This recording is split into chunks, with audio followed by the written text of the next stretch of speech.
Aha, qaldığımız yerdən davam edirik. Bundan öncəki videoda Səfəvi Osmanlı, üzr istəyirəm, Səfəvilər dövlətindən birinci hissəsinin video izahını vermişdi. İndi isə Səfəvilər dövlətindən ikinci hissənin video izahına baxacağıq.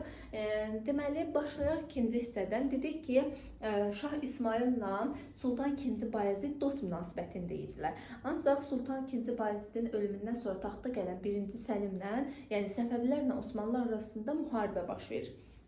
Və belə ki, Osmanlılar Səfəvilər arasında müharibə birinci mərhələsi 1514-1555-ci illərə əhatə edir.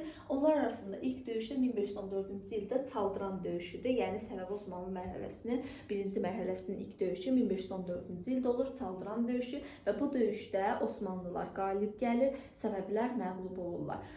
Osmanlılar Mosula qədər ki, Cənub-Şərqi Anadolunu tuturlar. Təbrizi tutsalar da, amma Səfəvi əsgərlərinin yeni hücum təhlükəsinə görə geri qayıdırlar.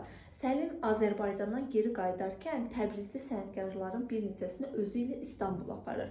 Bundan sonra Şah İsmayıl ən yaxın silahdaşlarını itirdiyinə görə bu döyüşdə Osmanlılarla bir daha döyüşə girmir.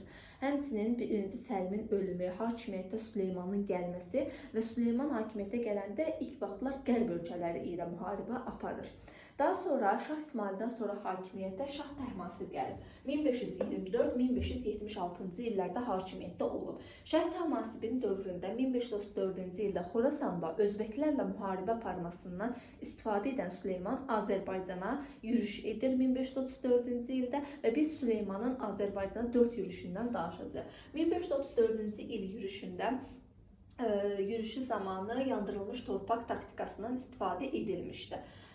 1535-də isə yandırılmış torpaq taktikasından istifadə edilməyib. 1548-1554-cü ildə də yandırılmış torpaq taktikasından istifadə edilib. Yəni 1-ci, 3-cü və 4-cü yürüşlərdə yandırılmış torpaq taktikasından istifadə ediblər. Kim? Səfəvilər Osmanlılara qarşı. 1534, 1535, 1548-ci ildə Osmanlılar Təbrizi tuturlar. Ancaq 1554-cü ildə Osmanlılar Naxçıvanı tutub yandırsalar da Təbrizi tuta bilmirlər.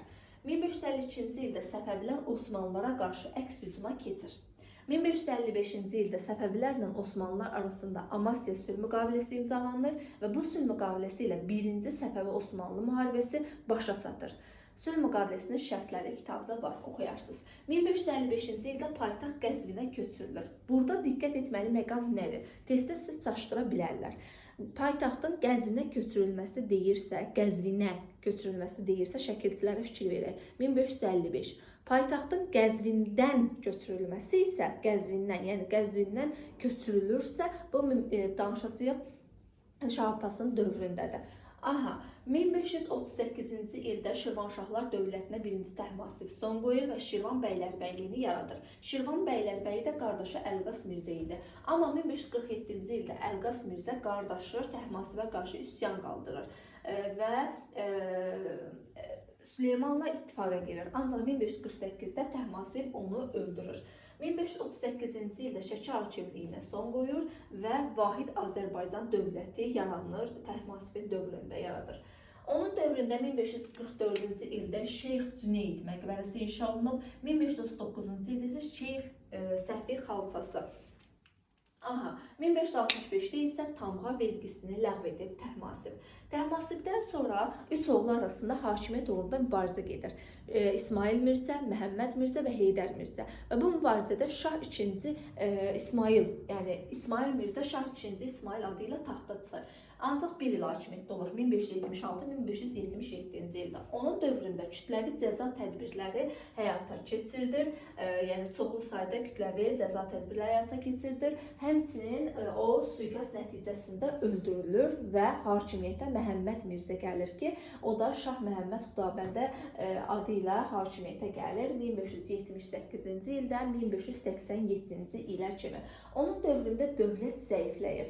Arvadı Məhdi Ülya və Şirazlı Mirzə Salman dövlət işlərinə müdaxilə edir. Yeni Səfəvi-Osmanlı müharibəsi başlayır. Yəni Səfəvi-Osmanlı müharibəsinin ikinci mərhələsi başlayır 1578-1590-cı illərdə. Onlar arasında 1578-ci ildə Çıldır döyüşü olur ki, bu döyüşdə Osmanlılar Səfəvilərə qalib gəlirlər. Desəz ki, niyə görə bu dövrdə Səfəvilər məğlub olurdular? Çünki Səfəvilər qüvvə baxımından az idilər, həmçinin texnika baxımından zəif idilər, həm də əsas məqam o idi ki, Səfəvi əyanları Osmanlılara qarşı birləşməyə əvəzinə özlərinə qarşı belə deyək də vuruşurdular, mübarizə aparırdılar. 1578-ci ildə Molla Həsənin döyüşünə Şahın oğlu Həmzə Mirzə başçılıq edir ki, Osmanlıları məğlub edirdilər. Bu ikinci mərhələnin, yəni Səfəvi-Osmanlı müharibəsinin ikinci mərhələsinin sonuncu uğurlu döyüşü idi. Bu döyüşdən deməli Səfəvilər qalib gəlirlər və bundan sonra onlar belə deyək də Dərbəndə qədər olan əraziləri tutsalar da Dərbəndi tuta bilmirlər. 1583-cü ildə Niyazabad döyüşündə Səfəvilər yenə də Osmanlıları məğlub etsə də, həmin ildə 1583-cü ildə Osmanlılar Çuxur səddi tutur. 1585-ci ildə 1-ci Sufyan döyüşü olur ki, Osmanlılar Səfəviləri məğlub edir, Osmanlılar Təbrizi tutur və məşhur Qeysəriyyə bazarını yandırırlar. 1586-cı ildə Şahın oğlu Həmzə Mirzə öldürülür və bundan sonra hakimiyyət uğrunda çəkişmələr başlayır və bu saray çəkişməsi nəticəsində 1587-də Məhəmməd Xudabəndə hakimiyyətdən gedir və hakimiyyətə deyəcək ki, Şah Abbas gələcək 1587-dən 1629-cu ilə kimi. Bu da Səfəvi-Osmanlılar müharibəsi ilə bağlı video izahımız, Səfəvilərlə bağlı növbəti video izahımız olacaq.